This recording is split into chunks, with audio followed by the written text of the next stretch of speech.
Fenómeno de radio. Un fenómeno de los laboratorios de la UNL.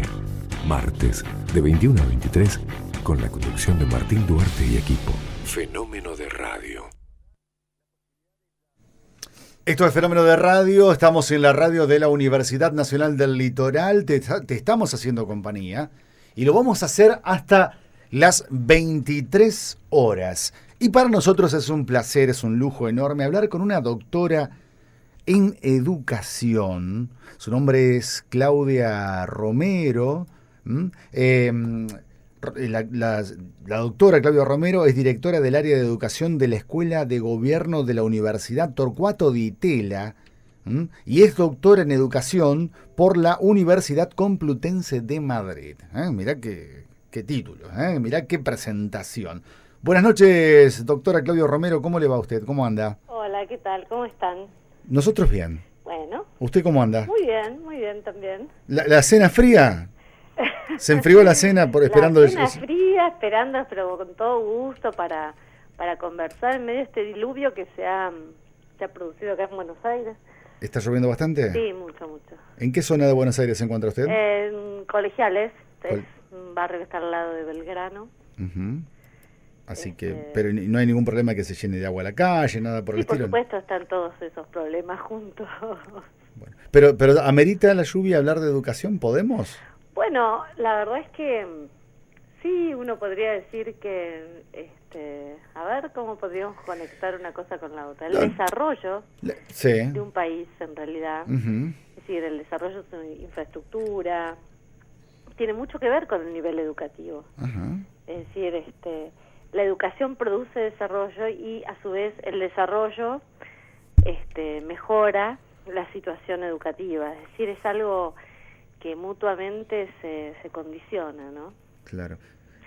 Digo porque la inundación es muy propia de las situaciones de subdesarrollo o de países en vía de desarrollo, que es lo que a veces padecemos en Buenos Aires, ¿no? Muchos años de desinversión, muchos años de no pensar en el futuro. Vos sabés que la educación tiene que ver con algo muy importante, que es el largo plazo.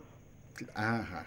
Qué buen dato. Y claro, y invertir en infraestructura es pensar en el largo plazo, en la vida, digamos, de una ciudad, por ejemplo,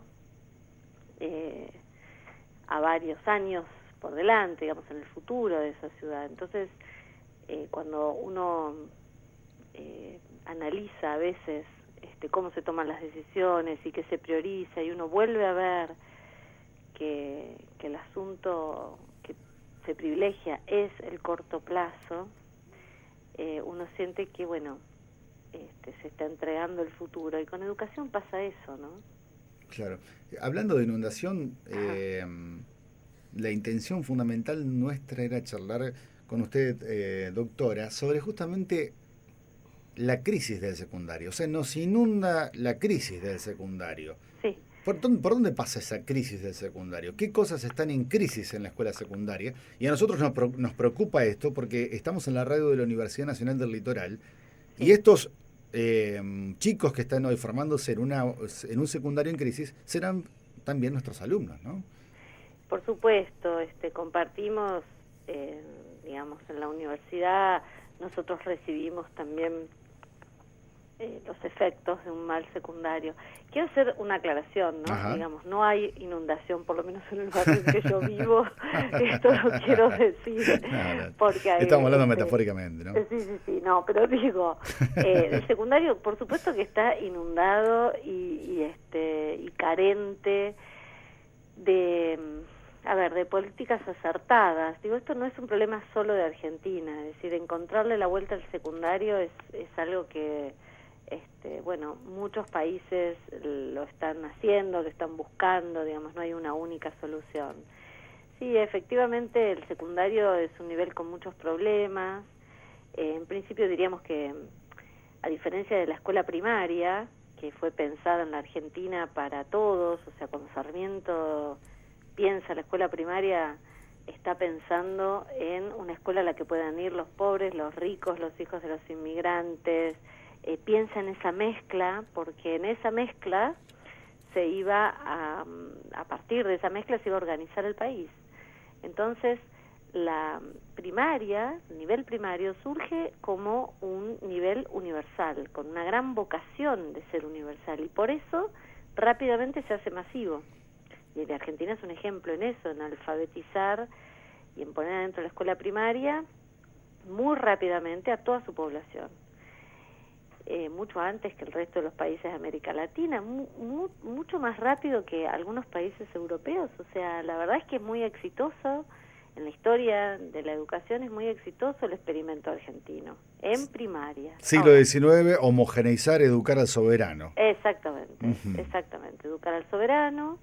Había una intención política muy fuerte, justamente, y esto no sucede con la escuela la escuela secundaria, que fue creada para otra meta, que es formar a la burocracia estatal, a los sectores medios, a quienes iban a ir a la universidad, diríamos a la élite de alguna manera. Entonces, en su origen, la marca de origen, es la de ser un nivel selectivo, no universal. Y entonces, el currículum, incluso los profesores, son formados para eso. Para la selección. ¿Perdón? Para la selección, dice usted. Sí, para la selección, para suponer que esos chicos que llegan a la secundaria son chicos que provienen de sectores medios urbanos, que van a seguir estudiando en la universidad, por ejemplo, o después, más adelante, que van a ser maestras, porque recordemos que el magisterio inicialmente se producía en la secundaria. Claro, la maestra normal, digamos. Las maestras normales, o incluso después, más adelante, los cuadros técnicos, y entonces la secundaria tenía un valor muy importante, porque la escuela técnica iba a formar a técnicos, a personas que con ese solo título iban a poder conseguir muy buenos trabajos, en fin. Esa idea original de la escuela secundaria es bien complicada de cambiar, porque uno diría están como en su ADN. Ahora, en la medida en que nosotros no podamos hacer una especie de manipulación genética y cambiar esa ideología de la escuela secundaria, no vamos a lograr que todos los chicos terminen la secundaria y que además todos aprendan. Claro. Hay que pasar entonces, salir de esa, lógica de la selectividad para pasar a una lógica ¿de qué tipo? Y una lógica de la universalidad, de creer que todos los chicos, para tener una educación básica, porque hoy la escuela secundaria forma parte de la educación básica, está claro que con los 6 o 7 años de la escuela primaria, de ninguna manera alcanza para incorporar una cantidad de habilidades y de contenidos y de competencias que el mundo actual requiere. Es sabido que necesitamos de la escuela secundaria y que por lo menos son necesarios como mínimo 13 años de educación formal, ¿no? Y esto es así en el mundo. Esto es lo que usted mencionaba al principio, de pensar siempre la educación a largo plazo. Exactamente, sí. El problema de la educación, el problema político de la educación por un lado, pero también para quienes trabajamos en educación, es que los frutos, no se ven enseguida. Entonces es un poco ingrato el trabajo si uno lo mide en términos de beneficio, en una lógica de resultados inmediatos, ¿no? De beneficios electorales, de beneficios políticos, de lucirse en el trabajo. No, es la educación es otra cosa, ¿no? Es pensar, es el largo plazo, es el pensamiento largo, y arduo en un sentido. Por supuesto que hay modos de ver resultados también a corto mediano plazo y a corto plazo. Por ejemplo, si uno despacito va logrando, por ejemplo, que no se pierda un solo día de clases, eso es un logro, y uno sabe que muchos años en los que no se han perdido días de clases van a redundar en una mejor educación. Entonces, uno puede tener objetivos en muy corto plazo, digamos, objetivos de un año, decir, bueno, este año vamos a tener los 190 días de clase, ¿no? Eso es un objetivo de mínima, pero que sin embargo no hemos podido cumplir. Entonces, si bien hay resultados, grandes resultados a largo plazo, esos resultados a largo plazo los vamos a obtener en la medida en que podamos poner pequeños resultados a corto plazo, ¿no? Que se vayan acumulando. Entonces, la cantidad de tiempo que los chicos pasan en la escuela es algo que hay que cuidar mucho, y eso es del corto plazo, ¿no? Es decir, que los maestros no falten, que los chicos no falten a la escuela. Hoy se ha naturalizado, los chicos en la secundaria, el 50% de los chicos terminan con las 25 o 24 faltas y media, ¿sí? Porque el concepto es, tengo 24 faltas para usar, ¿no? Es como un crédito, que hay que usarlo todo. Sí, sí. Las 24 vidas del videojuego, por llamarlo de alguna manera. Sigo estando en juego en tanto y en cuanto conserve no me pase este numerito de faltas. Sí, y además sabemos que en muchas escuelas, justamente en nombre de la universalidad, los chicos, o de la obligatoriedad, mejor dicho, los chicos faltan más de eso y a veces se perdonan las faltas, siempre se entran en círculos viciosos. Pero digo, cuidar mucho el tiempo es una clave que uno puede, digamos, proponerse en el corto plazo, pero que va a redundar en resultados más adelante. Claro. La otra es, por ejemplo, una clave que tenemos que trabajar es la formación de los profesores, la formación de los maestros, que eso también uno diría, bueno, empezar por la formación, cambiar la formación de los docentes es a largo plazo, pero si uno no empieza hoy, ese largo plazo no llega nunca, ¿no? Y hoy es, por ejemplo, atraer a los mejores del secundario que quieran ser docentes. Eso sería una política muy interesante que podemos poner en marcha hoy mismo y que nos va a permitir mejorar muy sustancialmente la formación docente. Hoy la docencia la eligen por descarte, se elige por descarte, digamos, los chicos, los mejores alumnos del secundario, los chicos más inquietos, los más creativos, no quieren ser docentes. Claro. No es atractiva esa profesión, no hay buenas perspectivas, no es desafiante, entonces, eligen otras carreras, ¿no?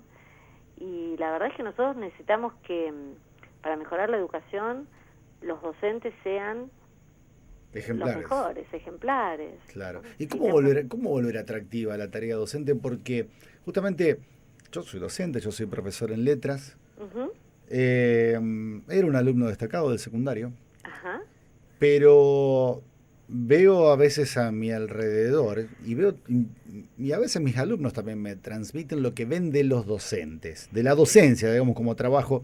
Entonces por ahí como que ellos ven, es mucho trabajo, hay mucho cansancio, se reniega mucho con los padres, se reniega mucho a veces con los chicos, y este profesor o esta profesora le veo que hace 1000 años anda con el mismo auto, no veo que prospere económicamente. ¿Cómo volver atractiva esa tarea del docente? Bueno, es tan bueno lo que decís, porque en realidad se ve que nosotros, y me incluyo porque yo también soy docente, no sabemos transmitir la pasión que sentimos, muchos sí lo hacen, pero hay algo, no sé si a vos te pasa, pero hay algo como, bueno, es la vocación o esa inclinación, no sé, hay algo que uno no puede dejar de hacer, que es enseñar o tener una actitud docente frente a la vida, ¿no? De querer transmitir. Ser docente aún cuando no está en la escuela. Exacto. Entonces uno más de una vez en grupos de amigos o familiares, uno dice, bueno, ahí está el docente. Y eso sale y aparece como sale el que tiene, no sé, el que tiene una vocación de construir. El cantante, por ejemplo, que donde está el tipo está cantando. Entonces, evidentemente hay una pasión que tiene que ver con la enseñanza y que realmente es irrenunciable y apasionante y que se ve que los docentes no logramos transmitir con toda la energía. Ahora, la verdad es que nadie que eligió la docencia está buscando volverse rico, y tal vez ese no sea para nosotros el valor más importante. Claro. El valor más importante a lo mejor sea, no sé, volverse sabio, volverse más sensible, volverse inteligente. Ahora, esos valores, no sé, la sensibilidad o la inteligencia o la cultura, son valores que nosotros mismos a veces no logramos hacerle buena prensa, ¿no? Claro. Entonces, sería fantástico que los docentes pudieran decirles a los chicos que, bueno, si tienen un auto viejo o si por ahí no se van de vacaciones a lugares exóticos, es porque en principio les interesa otra cosa. Les interesa ver buenas películas o leer libros interesantes, o nos interesa sentarnos en un café a hablar con amigos y encontrarnos ahí mucho placer, y para nosotros la vida que deseamos tiene esa forma, y no porque no hagamos cosas espectaculares somos infelices. Quiero decir, ese tipo de cosas solemos no contárselas a nuestros alumnos. Y a veces hay mucho de fatalidad y a veces hay mucho de elección en la vida de un docente, en la austeridad de un docente, por ejemplo. Claro. Y a mí me parece que un buen relato a los chicos, a los jóvenes, de que una vida, por ejemplo, de lecturas, es una vida muy plena y muy interesante y que nos puede hacer muy felices, es un relato que debemos resaltar y que me parece que nos distraemos a veces y eso es lo más importante que les podemos pasar, porque es lo que nosotros sentimos, ¿no? A mí, por ejemplo, digamos, por supuesto que me gusta mucho viajar y viajo mucho por cuestiones de trabajo, y de los viajes lo que me interesa no es en general lo que le interesa a veces a quien consume viajes, sino los viajes me parecen que es como leer un libro, ¿no? Es decir, uno se va encontrando con experiencias, con personas, con sensaciones, y siempre que vuelvo de un viaje hago el ejercicio de contarle a mis alumnos lo que yo viví. Normalmente son viajes de trabajo en un congreso y entonces transmito algo del contenido, pero también algo de mi vivencia personal, y yo creo que en eso les estoy pasando algo de la pasión que uno siente cuando hace lo que es su trabajo. Ahora, eso es en lo personal, cómo uno puede volver atractiva a la docencia. Ahora, en términos de política educativa, hay muchas cosas para hacer para que la docencia se vuelva más atractiva. Una, obviamente, es la mejora del ingreso salarial. Claro. Sí, que en los últimos años hay que reconocer que el salario docente se ha mejorado muchísimo, pero al mismo tiempo habría que mejorar algunas políticas que permitan diferenciar al docente que trabaja mucho del que, por ejemplo, falta mucho. Y la verdad es que eso no está ocurriendo, y eso es muy, genera... Desalienta al que cumple. Claro, es muy desalentador para el que cumple, porque a fin de mes todos cobran lo mismo, ¿no? Entonces, yo diría que faltaron, si bien hubo políticas, me refiero a los últimos años, de fuerte mejora salarial, faltaron políticas de reestructuración de la carrera docente, de identificar justamente mecanismos que permitan hacer visibles buenas prácticas y diferenciarlas de prácticas que no son tan buenas, y entonces ir otorgando reconocimientos al docente que va todos los días, que se esfuerza porque los chicos aprendan, que se esfuerza por ser creativo. O que se perfecciona, que sigue estudiando. Exactamente, que se perfeccionan. En cambio, el sistema actual, la mejora salarial y las mejoras de las condiciones vienen por antigüedad, o sea, con que uno dure en el tiempo, el salario es como que se actualiza solo. Sí, ¿no? sí. No, y si hay que perfeccionarse, por lo general la plata sale del bolsillo del propio docente y tiene que hacer un esfuerzo bastante grande, digamos, para seguir perfeccionándose también, ¿no? Así es, así es. Claro. Entonces, ahí nosotros no tenemos una política de reconocimiento a eso, ¿no? Entonces eso también desalienta al docente, a las personas inquietas, que dicen, bueno, finalmente no soy reconocido, no tengo ningún tipo de recompensa por marcar estas diferencias, y bueno, muchos se desalientan, ¿no? Y después está el tema de la formación. Nosotros tenemos una formación docente muy particular. Nuestros docentes se forman en institutos de profesorado, la mayoría. Uh-huh. Tenemos muchísimos institutos, tenemos cerca de 1.400 o 1.500, y son bastante, ese número es muy difícil de supervisar y de garantizar calidad en todos ellos. Un país como México, por ejemplo, que tiene un sistema educativo 3 veces más grande que el nuestro, tiene 3 veces menos institutos de profesorado. Es decir, están mucho más concentrados, son institutos más grandes, en los que se puede hacer investigación, en los que puede haber una masa crítica de estudiantes y de buenos profesores, porque la clave es quién forma a los docentes, ¿no? Y la verdad es que hay que reconocer, yo he visto en los últimos tiempos docentes que se están formando o estudiando de fotocopias. Uh-huh. Digamos, esto que vemos en el secundario, por ejemplo, que los chicos estudian los temas de fotocopias sueltas, y esas son las fuentes en las que, digamos, acceden al conocimiento a veces. Hoy lo vemos en los profesorados. Los chicos estudian la Revolución Francesa con a lo mejor 20 páginas de fotocopias sobre la Revolución Francesa. Y si eso es un profesor de historia, digamos, ¿cuánto llega o qué degradado llega el conocimiento al alumno? Si claro, así llegó a formarse un docente, ¿no? Claro. Nosotros aquí tenemos justamente la Facultad de Humanidades y Ciencias, donde se forman los profesores en diferentes áreas, también los licenciados, y obviamente hay una propuesta amplia de maestrías, por ejemplo, maestrías en didácticas específicas que también apuntan a esto de seguir trabajando en pos de mejorar la calidad educativa, ¿no? Y mejorar también el trabajo docente. Exactamente, es el caso, te agradezco que lo hayas citado, porque hay algunos casos en el país, el caso de ustedes, donde efectivamente tenemos esa dicha. Yo creo que la formación docente debería ocurrir en las universidades, porque las universidades tienen un clima, también un tamaño, ¿no?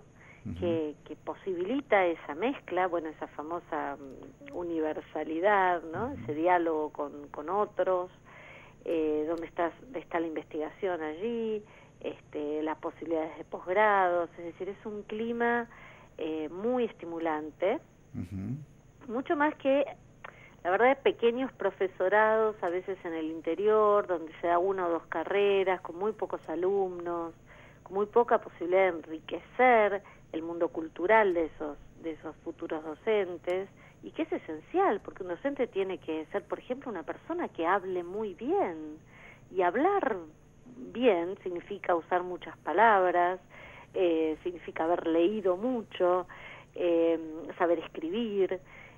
Hablar no es sencillo, hablar bien no es sencillo. Un buen vocabulario, y también un vocabulario, digamos, un discurso relevante, en fin, todo lo que significa hablar, y hablar de manera elocuente, uh-huh, lleva mucho tiempo, y alguien habla bien, se ha leído mucho, se ha ido al cine, se ha discutido mucho, ¿no?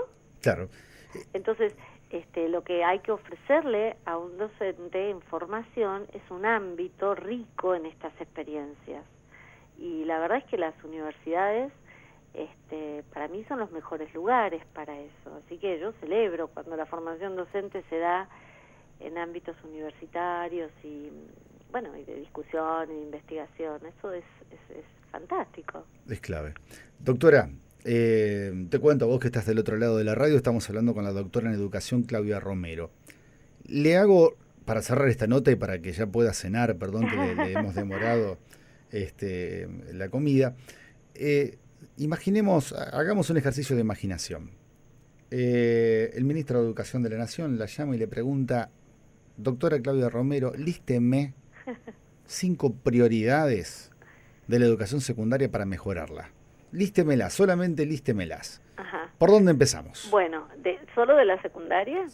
Bueno, ¿Sí? porque Bueno. claro, estamos pensando en un todo, pero No, bueno. estamos hablando de la secundaria. Bueno, primero diría, a ver, formación docente, que es lo que acabamos de hablar. Bien. Una política de formación docente. Esa es una política de mediano plazo. Y prioritaria. Sí, es prioritaria. Uh-huh. Digamos, encarar rápidamente el tema de la formación docente y, como te diría, le daba un sesgo universitario o por lo menos muy cercano a la investigación, en instituciones, bueno, como decía, muy, digamos, abiertas Uh-huh. a la pluralidad de ideas, a la cercanía con el conocimiento que se está produciendo en este momento, o sea, muy actualizadas. Uh-huh. Bien, formación docente. Uh-huh. Y junto con formación docente diría también carrera docente, o sea, pensar una carrera docente y condiciones de trabajo para los docentes que sean estimulantes. Bien. Que no solo estén vinculadas con la antigüedad, sino también con la formación, con las aspiraciones de esos docentes. Después diría, en la secundaria es clave el currículum. El uh-huh. currículum de la secundaria es de las cosas más anacrónicas que existen, no básicamente por la actualización de contenidos, sino por el modo en que está pensado el currículum. El currículum sigue siendo enfrentar a un niño, un chico de 13 años o 15, a estudiar simultáneamente 15 materias fragmentadas que no tienen ninguna relación entre sí, y que de alguna manera el chico está como mirando televisión y haciendo zapping y van pasando los profesores, ¿no? Como que no tienen nada que ver uno con el otro.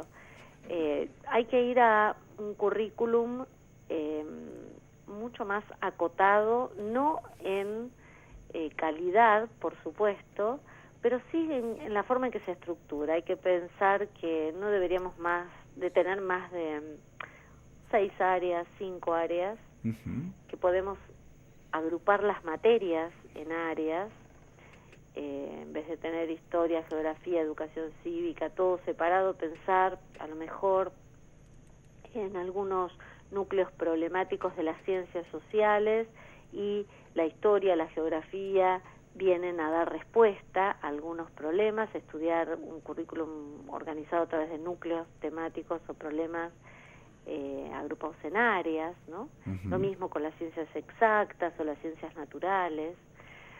Hay muchos países que ya están en esa dirección, y eso permite hacer un aprendizaje menos fragmentado. Así que el currículum sí actualizado, pero un currículum integrado, mucho uh-huh. más integrado, no tan fragmentado en materias, sino integrado en áreas. A la vez, como tercera cuestión, o cuarta, creo que es cuarta. Bueno, sí. Dentro del currículum, claro. Yo incluiría, no solo dentro del currículum, sino en toda la experiencia escolar de los chicos, un alto grado de electividad, podríamos uh-huh. decirlo así, es decir, uh-huh. deberíamos enfrentar a los chicos a situaciones en las que ellos tengan que elegir. Por ejemplo, ofrecerles una gran cantidad de materias, todas de buena calidad, pero optativas, y que ellos tuvieran que reflexionar, que pensar, bueno, ¿qué cosas les interesan? Primero, porque es sabido que cuando el alumno elige, se compromete más con eso que va a hacer, uh-huh. ¿no? Es su decisión, no es algo que le viene impuesto desde afuera, sino que hay algo de su voluntad que está en juego, y eso compromete mucho el aprendizaje, que es lo que tenemos que lograr, que los chicos se entusiasmen con aprender. Entonces, habría que ofrecerles una parte del currículum, por supuesto, de ninguna manera todo, ni la mayoría, pero yo diría que un 30% del currículum podría ser un recorrido optativo, electivo, por parte de los alumnos. Por supuesto, no las materias nodales y troncales como lengua o como matemáticas, pero A lo mejor sí un menú de opciones que no tenemos en la actualidad. Los países que tienen este tipo de materias tienen muy buenos resultados en términos de motivación y de compromiso de los chicos, ¿no? Ujú. Y bueno, por último diría, eran 5, ¿no? Ajá, sí. Bueno, por último diría que tenemos que pensar muy seriamente la cuestión de la evaluación. En este momento en el país hoy están los chicos de la secundaria seguramente preparando las materias que no lograron aprobar. Los exámenes de diciembre. Ujú. Sí, los exámenes de diciembre, y sabemos que solamente entre 30 y 35% de los chicos terminó el año habiendo aprobado todas las materias, es decir, podemos decir un 40% de los chicos, un 60%, 60-70% de los chicos están debiendo materias, con alguna asignatura pendiente.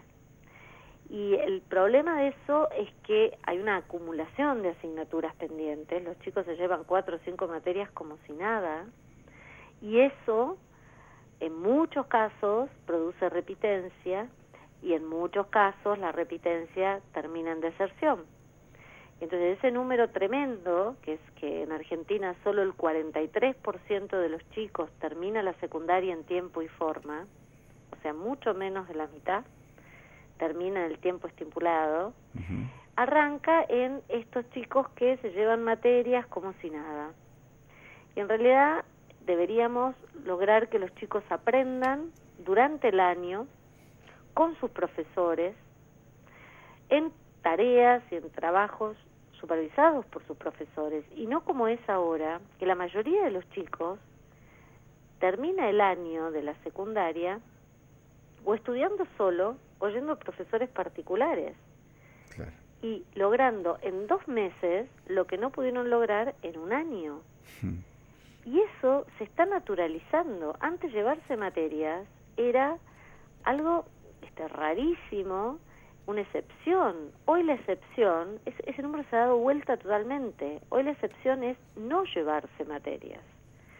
Entonces yo volvería a centrarme en que es muy importante que los chicos aprueben y que no están nada bien y que no es recomendable y que los profesores tienen que hacer todo lo posible para que eso no ocurra, y los chicos también y los padres también, llevarse materias ni a diciembre y mucho menos a febrero, ¿no?